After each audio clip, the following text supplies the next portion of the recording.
Bonjour, comment ça va et comment va la santé?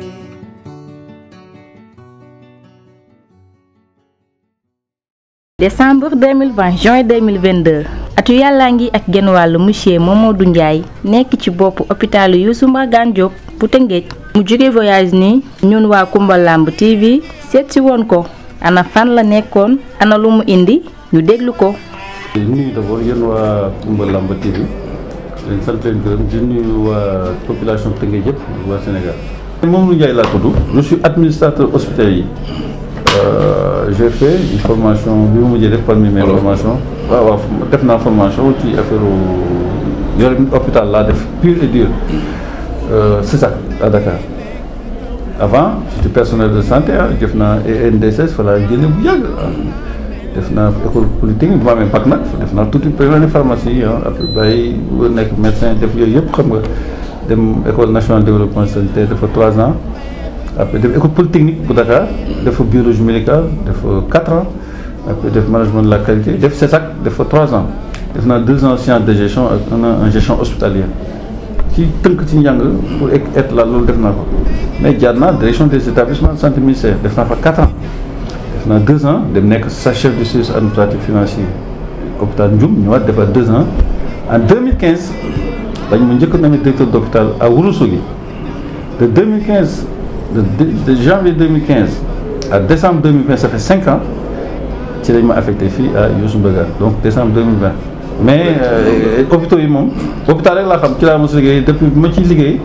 ça fait bientôt 30 ans maintenant hôpitaux yi def naa ci 30 ans def naa ci major rampé ci nag rampé naa ci major yore syndicat defar ay formation yu jeex ba en 2015 lañ ma def fii jaar ministère comme ni ma ko waxee def fa ñeenti at liggéey fa pour gënoon mën a xam gestion des hôpitaux waaw presque conseil technique au niveau de la direction bi coiffé hôpitaux yi boobu jaar naa fa aussi def 4 ans ñeenti at voyage bi voyage u kii la woon dem en France on a fait 10 jours là-bas parce que dañu am benn accord de partenariat bu ñu doon lijjanti ak l'hôpital Saint-Denis il fallait que mu dem talper le terrain parce que dañu mettre en contact ak ñoom bi ñu fa demee nag am nañ fa résultat yu bien parce que am accord boobu ñu ci defoon nañu convention bi pour que hôpital Youssou Mbargane ak l'hôpital Saint-Denis à Paris mën a am benn accord de partenariat convention bi defoon nañ ko pare ñu leen envoyé nañ na ko ñoom ñu ngi koy xool loolu c'était un ci voyage bi deuxièmement mooy dañu wutoon matériel médical dem nañ ba Vendôme à l'occasion ci invitation de Horizon Sahel benn ONG ma àndoon ak PCE mooy président commission médicale bi ak représentant du personnel en territoire am nañ fa benn conteneur bu matériel médical ba 40 pieds boo xam ne y a plus de 100 millions de valeur en matériel bu ci nekk bu ñëwee bon dina am lu muy jël bu wax ci hôpital bi donc ñaari yooyu daal mu ñu taxoon dem nañ ko am nañ ko réussir nañ ko ñu ngi xaar conteneur bi egsi te convention bi aussi pour que hôpital Youssou Mbargane am jumelage ak hôpital Saint-Denis à Paris boobu aussi c'est ñu ci convention ñoom ñu ko étudier bu ñëwee rek defar nañ convention bi de envoyé njëkk naa leen envoyé présentation hôpital bi di fi nekk ci personnel médecin service yëpp ba ñu apprécier après ma defar convention envoyé leen ko envoyé naa ko à Paris naa ngi dégg ñu ngi waaj a tontu pour que partenariat bu commencé voilà insisté nag que partenariat boobu c'est surtout sur la formation ci formation bi lay doon ak appui en matériel ndax tubaab bi ñoo yóbbu tout moyen ñoom dañu mën a jàpp bu baax ci matériel médical pour hôpital bi gën a mën a développé wu ko ñaari yooyu moo ñu yóbboon waaye. D'accord avant ngay egsi district bu Tëngéej ak bu Sangalkam ak bu Diamniadio yëpp dañu daan évacuer à Dakar. Est-ce le cas toujours? bon non léegi Thiam sax da koy wax souvent day moom fii lay évacuer normalement bon fii lañu évacuer parce que mais aussi pour nga évacuer foog nga évacuer fu la tane parce que bu ñu gisoon ni dañuy évacuer Youssou Mbargane te Youssou Mbargane tane wala aussi mel ni au centre de santé mais bi ñu ñëwee temps yi ñoom gis nañ ni ñoom ñëpp dañuy évacuer fii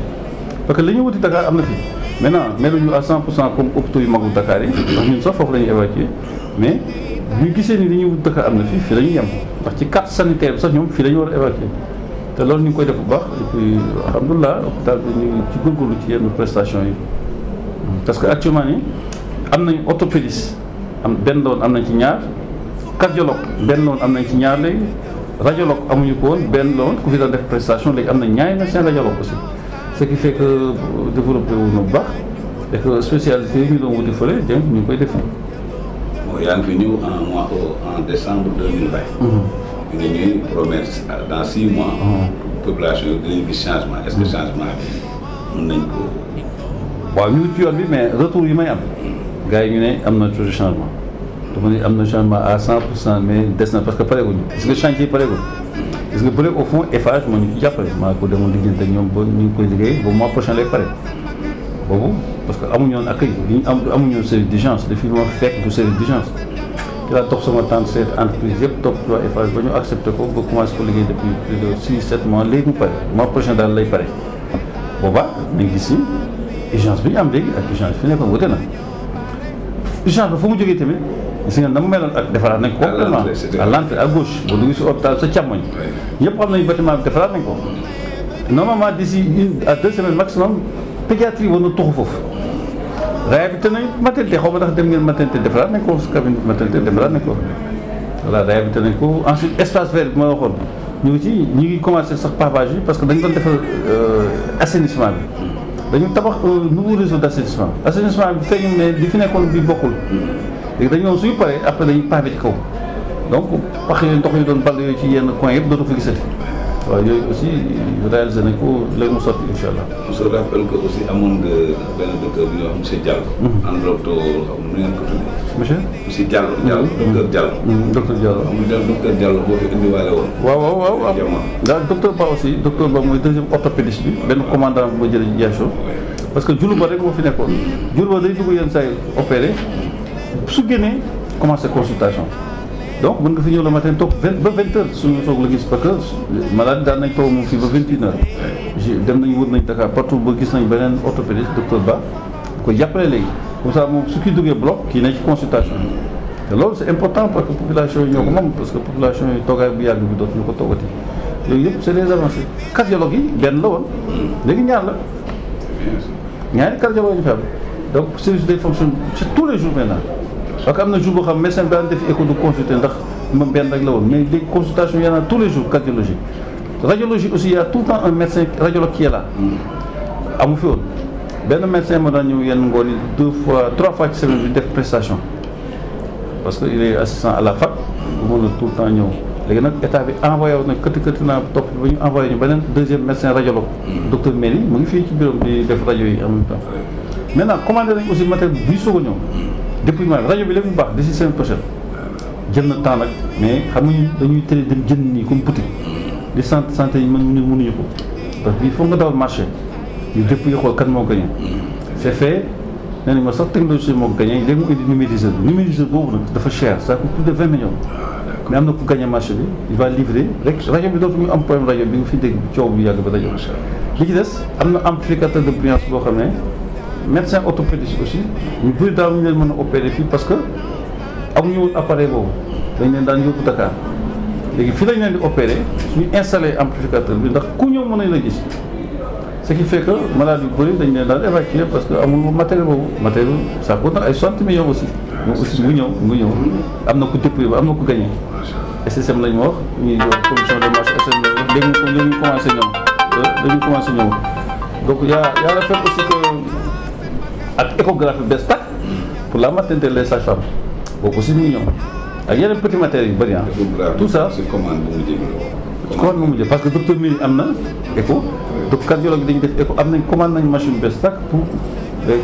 les médecins gynécologues. est-ce que mën nga revenir ci rajo bi ban temps la ñu war a ban date nga war a mën a fixer population mais mën na ñëw dans. d'ici fin du mois ci juillet bi daal ma quelque soit ci mois de juillet moom rajo bi day reprendre. parce que li ñu tardeel état bi moo joxe xaalis bi nag li ñu defee commande yooyu ma defee expression de dem gis leen état bi joxe na li mu war def yëpp ministère de la santé problème bi mooy marché yi mooy jël temps da ngay lancer marché préparer dossier def ay cahier des charges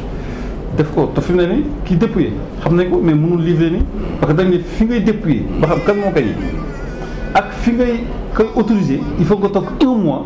toog ndax day am recours ou pas ndax am na ko kontaan def recours DCMP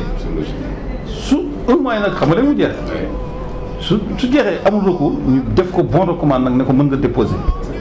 parce que soo ko defee bon de commande ne ko indi ñu matériel mu am recours DCMP dégoûté kooku jox ko keneen yaa ngi erreur boobu moo tax marché dafa délicat foog nga topp procédure ba mu jeex alors loolu moo tax mais état bi jox na xaalis bi yàgg pour ñu defar rajo mais comme léegi sotti na bon ci mois de juillet bi moom c'est sûr que dinañ ko liggéey peut-être même avant fin du mois parce que recours bi ñu ngi ci délai de 1 mois pour xaar ndax amul recours ou pas yooyu procédure marché loo xam ne baaxul ci hôpital ndax hôpital urgence la bu ñu lay xaarloo ay ngay def ay mois 6 ou 7 mois defal marché ba mu complet ba jeex dafa loolu rek moo tey rajo bi daw mais état bi ba mu joxee xaalis bi pour ñu jënd numériseur bi manqué lakk yàgg na. mais état kon war na jël xoolaat procédure bi. waaw état bi la ma ne état bi joxe na xaalis bi. xam ne joxe na marché. mais procédure bi. procédure marché nag bu ñu sañoon ñun ñu génn ci hôpitaux yi. mais parce que centre de santé bokk ci ñoom mën nañu kii dem ci mais hôpitaux yi. dañu am li leen tënk ci contrôle ak yooyu Cour des comptes ngi fii ministère des finances inspection nga fa yooyu yëpp moom xam nga c'est compliqué ARMP tout ça DCMP. donc contrôle bi am ci hôpitaux yi moo ko diisal. te donc tu n'as pas le choix. tu es obligé de respecter la procédure loolu daal moo tax rajo bi. mais population bi mën nañu yàgg mais incha allah ci mois de juillet bi daal laa mën a wax pour ne pas dire au début du mois de juillet. même bañ a joxe garantie boo xam ne ñu taxaw le 1er juillet ne ma yàlla ko. mais ci mois de juillet bi. je peux garantir que rajo bi dina dawaat. avant même le 15 juillet je peux le garantir. waaw dootu parce que loolu dafa disoon metti laaj xaalis. te amuñu woon possibilité dem jënd ko nii. bu ñu amoon possibilité ñu jënd ko rajo baa ngi daw depuis 6 mois panne bi ngay dégg cooy doo fi gis. volonté baa ngi fi. non volonté baa ngi fi xaalis baa ngi fi état bi joxe na xaalis mais foog nga defar marché bi nag marché la. kay des charges tout ça procédure c'est compliqué quoi. Et quel est l'état de vos rapports avec les partenaires, particulièrement la ville de Rufisque, mais aussi les Moundiaye Cissé, les Mame Gor Diazaka, mais Ahmed Tidiane am nañu fi daan ñëw quoi defe naa. waaw bon partenaires yi am ñu ñëw di jàpp ñoom Mame Gor ñoom Moundiaye Cissé ñoom ñëpp ñu ngi jàpp bon c'est ce qui est moro dañuy waxtaan ak ñun di xool ñoom ñëpp nag ku ci ne am nga loo fi def nag. dama leen di ñaaxal sax ñëw di defaat duñu tay dañuy def ko defaat. moo tax mu tudd leen parce que bi nga fiy soog a ñëw. ñoom ñëpp ils avaient promis. par l'intermédiaire par le biais de Ahmed Tidiane defe naa moo doon facilitateur bi. waaw non Mame Gor sama waay la depuis je le connais depuis des années. Moundiaye Cissé fii mu ñëwee fii laa xam 2020. mais Mame Gor Diazaka moom je le connais depuis très longtemps moom moo exprimé woon volonté ñëw jàpp ci bon xam nga yooyu nag gis naa ni ñoom volonté déjà c'est quelque chose. defal na fi ñëw na fi distribué ay verres ay lunettes. ñu doon def ay verres Covid aussi am na ay détergents savon yu fi indoon aussi mais pour jàppale yooyu yëpp Mame Gor Diazaka def na ko fi. Moundiaye Cissé nag par contre daan na fi def mais man bu ma ñëwee am na lu mu kii woon bon maa ngi xaar ba tey maa ngi xaar mu ñëw waaw Moundiaye bon pour la mairie c'est bon mairie moom monsieur Omar Cissé bu mu ñëwee ba tey ñuy jógal le maire am na dette bu mu fekk sax bu ñu maire bi am na hôpital non moitié fay nañ ba def na moitié des na beneen moitié sur les IPM. waaw IPM bon maintenant donc mu ngi avancé parce que moom bu ñëwee tey mu ngi fay bor bi quoi waaw loolu aussi mu ngi apporter aussi soutien à l'hôpital loolu aussi am na c'est une réalité. ce n'est plus un secret ñëpp xam nañ ne hôpital bi c'est miné de ay conflits entre direction bi ak intersyndical bi. mais gis nañ ne keroog ñun bi ñu ñëwee. ay syndicalistes ñooñu gàttal. ñoom ñooñu sax defal visite guidée bi. bon def un témoignage élogieux à votre endroit. bon quel est votre secret lan mooy sa secret ci côté bi. bon secret bi mooy ngay waxtaan ak nit ñi. xam nga tey boo nekkee directeur tey njiit rek tey Sénégal ñëpp xam nañ Sénégal ni muy doxe dëkk bi dafa metti population bi ñi liggéey ci hôpital ci population lañ bokk. xamoo kii mu yeewoo xamul lu mu bàyyi kër da ngay dawal si psychologie ubbi sa xel di comprendre nit ñi di leen woo di waxtaan man c'est ce que je fais yenn saa yi ñu titillé la xam nga syndicaliste moom yenn saa yi mu mbëkk la tuuti yooyu mais yooyu il faut savoir encaisser aussi boo fekkee da ngay jiite tey foog nga encaisser mu nekk comme fee sa nga ne sa terre wala je sais pas toog sa kër kenn du la wax dara c'est pas possible loolu moom boo ko nekkee parce que tu es un mauvais manager un bon manager hôpitaux yi naqare yor ba dee da ngay encaisser mais nag ñemee waxtaan bi ci waxtaan boobu di nga déglu ne di nga encaissé mais loolu foog mu am nit ñi boo ko deful ñu taxaw fee di xalaat lu leen neex di ñëw tal sa kaw man mon secret c'est ça je discute avec les gens lii moo fi nekk li moo fi am transparence soxla ma fi dara ñoo ma fi wut dara fii liggéey sell rek ñu gis ko am na tuuti amélioration par rapport ma ñëw 2020 même le cadre bi nga wax Ousmane Badji yi c'est très bien pavage bi lañu réseau d'assainissement bi lañu xalaat bientôt mu jeex rek ñu pavé foofu ci kaw yëpp fi mu war a jaar hôpital gën a rafet gën a yaaññi gën a taaru sans compter matériel bi mu cité yëpp ni mu ngi ñëw seen ñu ngi ciy am avancement seen motivation seen salaire mosu fi tardé te motivation mu ngi yokk mais ñoom loolu rek la ñu ñaan te ci yooyu la ñu ne dañuy toog di waxtaan réunion yi de staff yi réunion de direction yi tout le temps chaque semaine ñu ngi ci waxtaane problème hôpital di ko résoudre benn par benn boo ko defee doo réew gars yi boo ko deful nag problème am te man bon vraiment man noonu laay def parce que man mii di wax yow ancien syndicaliste man j'étais secrétaire général de syndicat. Ah bon? Oui donc xam naa tey syndicaliste ñu gën a soxla mooy ku koy wax ak moom te bul ragal yenn saa yi mu mbëkk la da ko ragal foog mu am mais bu la mbëkkee ci dëgg nga xam ci dëgg la mbëkk bu la mbëkkul ci dëgg ngeen toog waxtaan mais bu tëj sa bunt bañ a wax ak ñoom foog nga wax ubbi sa bunt wax ak ñoom suba ngoon ci loolu daal laay nekk noonu lay liggéey man. looy wax nag ci santé financière mu hôpital bi est-ce que les salaires sont toujours payés? Ah bien sûr dégg nga fi coow salaire. Non. donc population yi la moi je parle au nom des populations. waaw population yi xam nga ne nga gis sa toog grève santé moom ak enseignement fu mu munti doon nit ñi leen gën a mën a yëgal mooy borom kër bu liggéey ba weddee nga naan ko xaalis bu la fay amul loolu moom jeex na fi nee naa la médecin yooyu ñu yokk fu ne ma dugg fa wuti médecin yokk ñu amoon benn def ko deux dafa yokk activité bi ndax médecin yi dañu am njëriñ hôpital bi léegi looloo tax ñu ngi fay salaire bu baax ñu ngi fay première motivation yi même avance tabaski yi nga gis contractuel yi fi ne ku ne dañ la jox 100 000 avance tabaski amu fi yoon sans problème tey suñu santé financière permettre nañu ko fournisseurs yi ñu ngi daw topp ñu ndax bu njëkk dañoo Youssou Mbargane boo ko joxee marchandise kii du la fay tey fournisseurs yëpp daw suñu ko daw nga xam ne l'hôpital est fiable l'hôpital ngi fay 5-5 déggoo benn fournisseur bu la Youssou Mbargane amee na ma dërëm wala lii déggoo fi benn ku fi liggéey ne fay ñu ko salaire wala prime wala motivation ñu ngi koy fay yëpp à temps donc loolu aussi dañ koy on touche du bois ñu sant yàlla te ñaan yàlla loolu liggéey di continuer. C'est vrai. Bon Youssou Mbargane ban niveau la nekk ak ban niveau yow nga ko bëgg a jëmale fan nga ko. Youssou Mbargane actuellement hôpital niveau 1 la. niveau 1 la mais autorité yi suñu président d'abord président moo ko bëgg ñu yëkkati niveau bi defaraat ko président dikk na waa Tëngéej nee na dinañ defar hôpital bees tàkk sama patron keroog directeur général des établissements de santé docteur Fatou Mbaye Sylla confirmé ne ma ko nee na ma dina defar Tëngéej hôpital ñu ngi ci ñu ngi koy xool mais hôpital yu Tëngéej moom c'est à coup sûr du yàgg da président na leen defar hôpital bu baax bu mag bu dépassé niveau bi loolu moom man xam naa ko woon naa foofu laa mën a yembal mais Tëngéej métti parce que Tëngéej c'est des 2/3 de la région de Dakar Tëngéej ça embrasse une population de 700 000 habitants presque donc kooku mérite na loolu Tëngéej mérite na hôpital bu ñu yokk niveau bi yokk dafa tabax bi yokk matériel bi yokk spécialiste yi ne serait-ce que sax mu constitue benn frein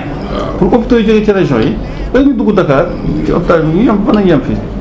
voilà ñu defar def naa loolu nguur gi xam na ko suñu état et suñu autorité ñu ngi ci te loolu yàggatul quoi yàggatul damay ñaan nag ci fin bi entreprise yi fi ne na ñëw jàpp ci xeex bi xam ni ministère de la santé rek ñi mu yor dafa bëri. Bonjour, comment ça va et comment va la santé?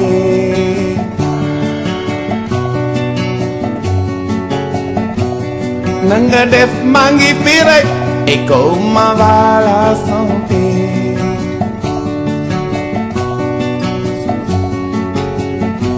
Saaful ma suume et comment va la santé? Bonjour.